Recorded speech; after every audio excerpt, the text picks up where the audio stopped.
বিসমিল্লাহির রহমানির রহিম। আপনারা ইতিমধ্যে জেনেছেন সম্প্রতি দেশব্যাপী খুবই আলোচিত মহাসড়কে বাস ডাকাতি একটি ঘটনা ঘটেছে এবং এটি একটি আন্তঃজেলা বাস ডাকাত দলের সক্রিয় সদস্যরা এই ঘটনাটি ঘটিয়েছে। ঘটনাটি জানার পরপরই টাঙ্গাইল জেলার পুলিশ সুপার হিসাবে আমি এই ঘটনার প্রকৃত রহস্য উদ্ঘাটনে আমি আমার যারা দায়িত্বপ্রাপ্ত অফিসার এবং আমাদের যে গোয়েন্দা টিম আছে সেই গোয়েন্দা টিমকে নিয়ে আমি আমার কার্যক্রম শুরু করি এবং এই আন্তঃজেলার যে বিভিন্ন তথ্যগুলা থেকে এবং আমরা যে এই যাত্রী যে বাসটা আপনারা জানেন যে ইতিমধ্যে আপনারা শুনেছেন যে গাবতলীতে থাকা আমাদের যে বাসটি ছিল, বাসটা ইউনিক রোড রয়্যালস, এই বাসটাতে যাত্রী 30 থেকে 35 জন যাত্রী নিয়ে বাসটি গাবতলী থেকে রওনা হয় এবং পথিমধ্যে সাভার, চন্দ্রা বিভিন্ন যাত্রী তোলা হয় এবং যাত্রী বেশে ডাকাত দলটি তাদের যাত্রী যারা ছিল এখানে তাদের কিছু লুণ্ঠন মোবাইল, টাকা এবং অনেক নারী ছিলেন সেখানে তাদের কিছু স্বর্ণ লুণ্ঠিত হয়েছে। তো আমরা এটি জানতে পেরেছি। জানার পরপরই আমাদের টিমটি বিভিন্ন জায়গায় কার্যক্রম শুরু করে এবং অপারেশন কার্যক্রমগুলো শুরু করে এবং আমরা এই অপারেশন কর্মকাণ্ডের ফলশ্রুতিতে টাঙ্গাইল জেলা পুলিশ ইতিমধ্যে এই মহাসড়ক বাস ডাকাতির 3 জন সক্রিয় সদস্য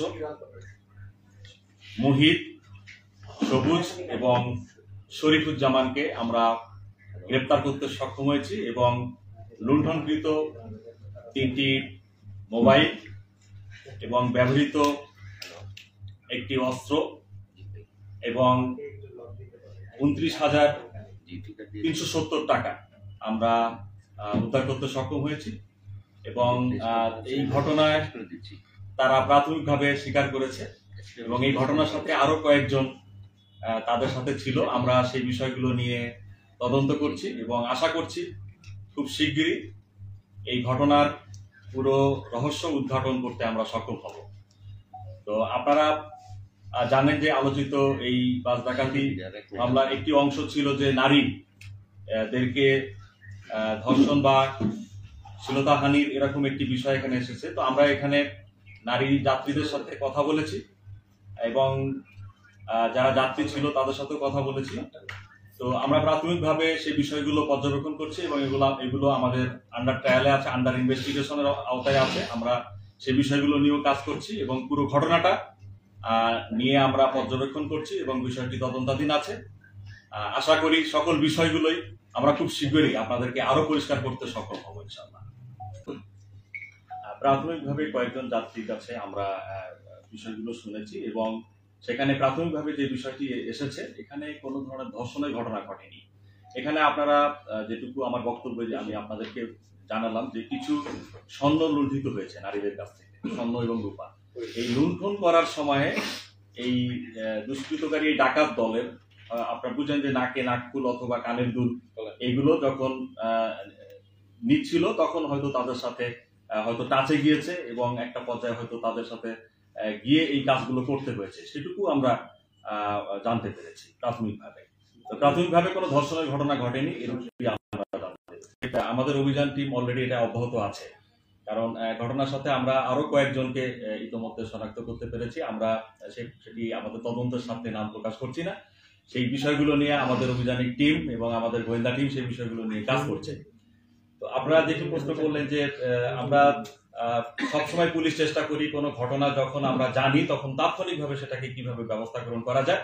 তো আমরা যখন টাঙ্গাইল জেলা পুলিশ যখন বুঝতে পারলাম যে এরকম একটি ঘটনা ঘটেছে, ঘটনা আমরা যখন জানতে পেরেছি, আমি যারা জেলার পুলিশ সুপার হিসেবে যখন জানতে পেরেছি এরূপ একটি ঘটনা ঘটেছে, তো ঘটনা ঘটার সাথে সাথেই কিন্তু আমরা তাৎক্ষণিকভাবে আমাদের জেলা পুলিশের টিম এবং গোয়েন্দা টিমকে কিন্তু আমরা ব্যবহার করেছি এবং এই বাসের যে সমস্ত যাত্রী ছিল সেই যাত্রী বিভিন্ন, আপনারা জানেন যে এটি ঢাকা থেকে রাজশাহী চাপাই নবাবগঞ্জগত একটি বাহন। তো সুতরাং এখানে কিন্তু চাপাই নবাবগঞ্জ, রাজশাহী এবং নওগাঁ সহ বিভিন্ন এলাকার যাত্রীরা কিন্তু এই বাসটি যোগে গাবতলী থেকে তাদের গন্তব্যস্থলের দিকে যাচ্ছিল। তো এই যাত্রীদেরকে আমরা কিন্তু খুব অল্প সময়ের ভিতরে আমরা বিভিন্ন জায়গায় যোগাযোগ করে এই যাত্রীদের কাছ থেকে তথ্যপত্রগুলো সংগ্রহ করেছি এবং তাদের লুণ্ঠিত যে মোবাইলগুলো আছে সেই মোবাইলগুলো আমরা যে নাম্বারগুলো তারা ইউজ করতো সেই ইউজকৃত নাম্বারগুলো আমরা ইনফরমেশনগুলো নিয়ে তথ্য প্রযুক্তিকে সহযোগিতা নিয়ে আমরা কিন্তু অতি দ্রুততম সময়ের ভিতরে এই কাজটি সক্ষম হয়েছি। এটির কারণ আমরা বিষয়টি খুব সিরিয়াসলি বিষয়টি আন্ডারটেক করেছি এবং আমরা চেষ্টা করেছি, যেহেতু এটি একটি চাঞ্চল্যকর ঘটনা এবং দেশব্যাপী আলোচিত হচ্ছে, আমাদের লক্ষ্যটি ছিল যে কত তাড়াতাড়ি আমরা দেশবাসীকে উপহার দিতে পারবো যে বাংলাদেশ পুলিশ সক্রিয় হিসাবে আমরা কাজ করতে পারি এবং দেশের যে কোনো আইন শৃঙ্খলা পরিস্থিতি নিয়ন্ত্রণে আমরা যে টাঙ্গাইল জেলা পুলিশ এটি যে এগিয়ে আছি এবং আমরা পিছিয়ে নেই, এই কাজটি কিন্তু এটি প্রমাণ করে। এবং আমাদের টিম তথ্য প্রযুক্তি সহ আমাদের বিভিন্ন নিজস্ব যে ইনফরমেশন গুলো আছে, গোয়েন্দা যে কিছু ইনফরমার আছে তাদেরকে অ্যাক্টিভেট করি এবং এই মোবাইলগুলো, লুণ্ঠনকৃত মোবাইল এবং অন্যান্য যে সমস্ত টাকা বা যে সমস্ত স্বর্ণ, এগুলো নিয়েও কিন্তু কাজ চলছে এবং এইগুলো ইনফরমেশন গুলো নিয়েই কিন্তু আমাদের সেই সক্রিয় যে মহাসড়ক বাস ডাকাতির যে গ্যাংকে আমরা ধরতে সক্ষম হয়েছি। মানে কোন জায়গা থেকে গ্রেফতার? আমরা গ্রেফতারটি আসলে সাভার এলাকা থেকে করেছি। তিনজনকেই আমরা সাভার এলাকা থেকে গ্রেফতার করেছি। একটু বলে দেন। হ্যাঁ, এর ভিতরে আপনারা মোহিতের বাড়ি, তার বাড়ি হলো মানিকগঞ্জে, সবুজ তার বাড়ি শরীয়তপুরে এবং শরীফুজ্জামান তার বাড়ি ঢাকার সাভারে।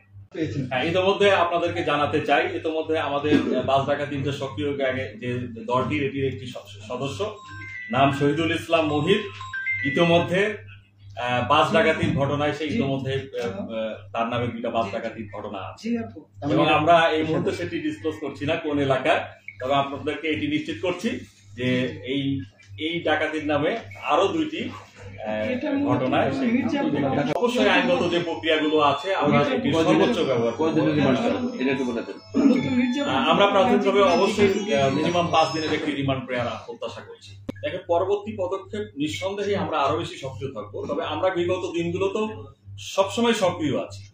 আমরা টাঙ্গাইল জেলা পুলিশ, আপনারা জানেন যে টাঙ্গাইল জেলার উপর দিয়ে প্রায় 20-এর অধিক জেলার বিভিন্ন গণপথের যাত্রীরা কিন্তু এই আমাদের মহাসড়কটি ব্যবহার করেন।